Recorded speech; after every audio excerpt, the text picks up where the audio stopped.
UFC 187 has just wrapped up. I'm with UFC President Dana White. Dana, you walked back here. You seemed pretty excited. What's your reaction to the card? It was a great card tonight, obviously. Tons of great fights. Let me start by saying this. I have so much respect for McDessie and the fight that he fought tonight. I want to make sure that I say that. That kid stood in the pocket, exchanged, and his leg got just chopped apart. He took big head kicks, big elbows, stayed in the fight, took the fight on late notice. I respect you so much. Thank you for taking that fight and fighting the way you fought. And then other than that, I mean, the main card was just insane. It was awesome. Yeah, let's start with Andrei Arlovski versus Travis Brown. What did you think of that fight? Because that, for how short it lasted, was complete insanity. So let me tell you how my night started tonight. We find out that the Namajunas fight isn't going to happen, okay? So that falls apart. Then it's looking like Arlovski's not going to fight because yesterday he tore something in his calf and he wanted to give it a night. He rested.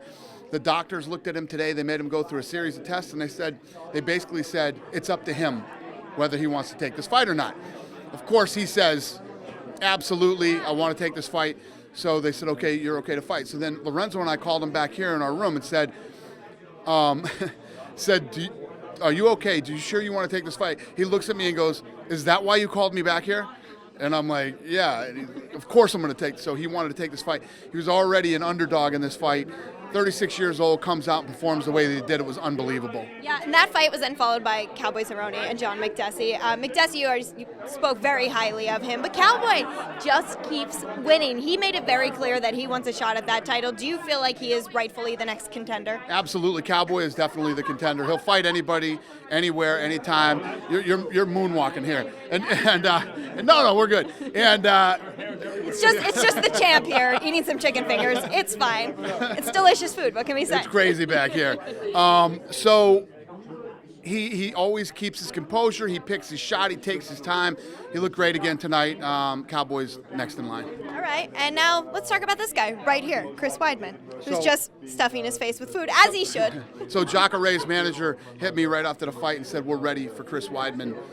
So it'll probably be Jacare versus Weidman next. So not Luke Rockhold? Huh?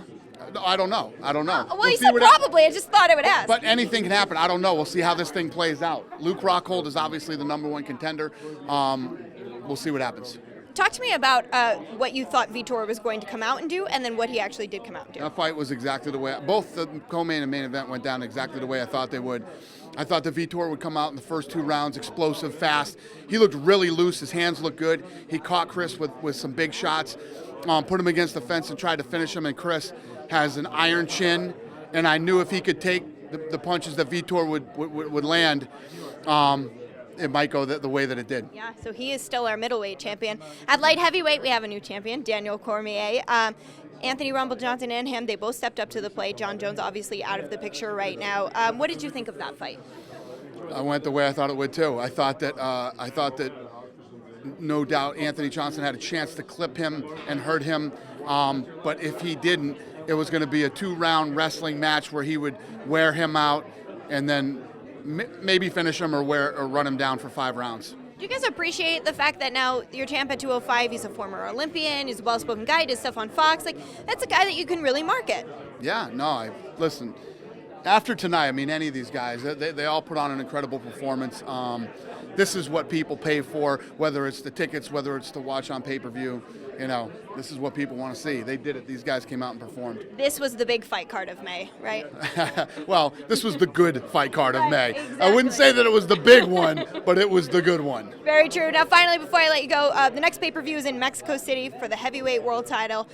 What are your thoughts on going back down to Mexico? Those fans were so passionate last time we were there, and we finally get to see Kane fight in front of those crowds. Yep. No, they were awesome. It was fun. We broke the record in that arena, and then we broke it again with this event. So I'm excited. Yeah, but you should be The excited. heavyweight champ is back. He is back, and now we've got a room full of lots of your friends and great food that everyone's kind of taking now. So I think I'm going to go indulge. Thanks, Dana. Good night.